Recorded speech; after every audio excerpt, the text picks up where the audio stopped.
سورہ فیل. سورہ فیل کا تعارف. مقام نزول. سورہ فیل مکہ مکرمہ میں نازل ہوئی ہے. آیات، کلمات اور حروف کی تعداد. اس صورت میں 1 رکوع، 5 آیتیں، 20 کلمے اور 96 حروف ہیں. فیل نام رکھنے کی وجہ. عربی میں ہاتھی کو فیل کہتے ہیں اور اس صورت کی پہلی آیت میں ہاتھی والوں کا واقعہ بیان کیا گیا ہے. اس مناسبت سے اسے سورہ فیل کہتے ہیں. سورہ فیل کے مضامین.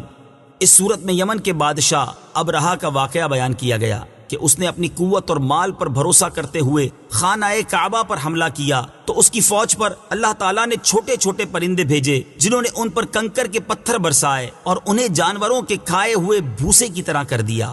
سورہ ہمزہ کے ساتھ مناسبت.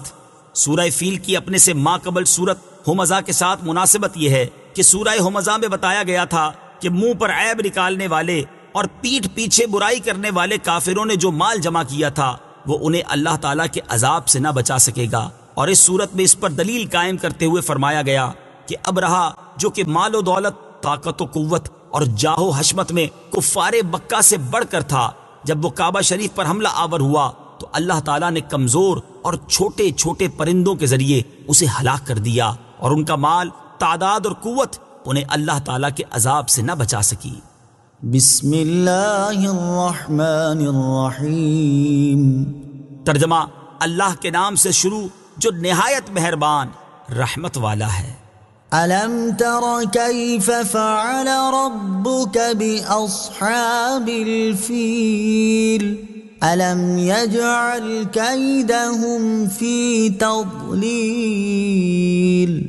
وَأَرْسَلَ عَلَيْهِمْ طَيْرًا أَبَابِيلَ تَرْمِيهِمْ بِحِجَارَةٍ مِّن سِجِّيلٍ فَجَعَلَهُمْ كَعَصْفٍ مَّأْكُولٍ. ترجمہ: اے محبوب، کیا تم نے نہ دیکھا کہ تمہارے رب نے ان ہاتھی والوں کا کیا حال کیا؟ کیا اس نے ان کے مکر و فریب کو تباہی میں نہ ڈالا اور ان پر فوج در فوج پرندے بھیجے جو انہیں کنکر کے پتھروں سے مارتے تھے تو انہیں جانوروں کے کھائے ہوئے بھوسے کی طرح کر دیا. الم تر کیف فعل ربک باصحاب الفیل. اے محبوب، کیا تم نے نہ دیکھا کہ تمہارے رب نے ان ہاتھی والوں کا کیا حال کیا؟ تفسیر صراط الجنان میں ہے اس صورت میں جو واقعہ بیان کیا گیا ہے اس کا خلاصہ یہ ہے کہ یمن اور حبشہ کے بادشاہ ابرہہ نے جب حج کے موسم میں لوگوں کو بیت اللہ کا حج کرنے کی تیاری کرتے ہوئے دیکھا تو اس نے اس غرض سے صنعاء میں ایک کنیسہ عبادت خانہ بنایا کہ حج کرنے والے مکہ مکرمہ جانے کی بجائے یہیں آئیں اور اسی کنیسہ کا طواف کریں. عرب کے لوگوں کو یہ بات بہت ناگوار گزری اور قبیلہ بنی کرانہ کے ایک شخص نے موقع پا کر اس کنیسہ میں قضائے حاجت کی اور اس کو نجاست سے آلودہ کر دیا. جب ابرہہ کو یہ بات معلوم ہوئی تو اسے بہت پیش آیا اور اس نے قسم کھائی کہ وہ کعبہ معظمہ کو گرا دے گا. چنانچہ وہ اس ارادے سے اپنا لشکر لے کر چلا. اس لشکر میں بہت سے ہاتھی بھی تھے اور ان کا ایک پیش رو ایک بڑے جسم والا کوہ پیکر ہاتھی تھا جس کا نام محمود تھا. ابرہہ جب مکہ مکرمہ کے قریب پہنچا تو اس نے اہل مکہ کے جانور قید کر لیے اور ان میں حضرت عبد المطلب کے 200 اونٹ بھی تھے. حضرت عبد المطلب ابرہہ کے پاس آئے تو اس نے ان کی تعظیم کی اور اپنے پاس بٹھا کر پوچھا کہ آپ کس مقصد سے یہاں آئے ہیں اور آپ کا کیا مطالبہ ہے؟ آپ نے فرمایا میرا مطالبہ یہ ہے کہ میرے اونٹ مجھے واپس کر دیے جائیں. ابرہہ نے کہا مجھے آپ کی بات سن کر بہت تعجب ہوا ہے کہ میں اس خانہ کعبہ کو ڈھانے کے لیے یہاں آیا ہوں جو آپ کا اور آپ کے باپ دادا کا معظم و محترم مقام ہے. آپ اس کے لیے تو کچھ نہیں کہتے اور اپنے اونٹوں کی واپسی کا مطالبہ کر رہے ہیں. آپ نے فرمایا میں اونٹوں ہی کا مالک ہوں اس لیے انہی کے بارے میں کہتا ہوں اور کعبے کا جو مالک ہے وہ خود اس کی حفاظت فرمائے گا. یہ سن کر ابرہہ نے آپ کے اونٹ واپس کر دیے.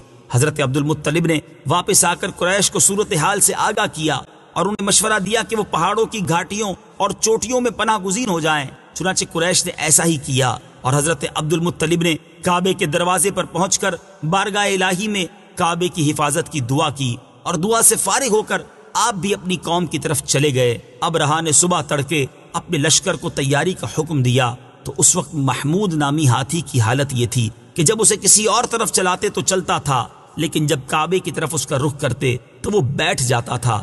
اللہ تعالیٰ نے ابرہا کے لشکر پر سمندر کی جانب سے پرندوں کی فوجیں بھیجی، اور ان میں سے ہر پرندے کے پاس 3 کنکریاں تھیں، 2 دونوں پاؤں میں اور 1 چونچ میں تھی۔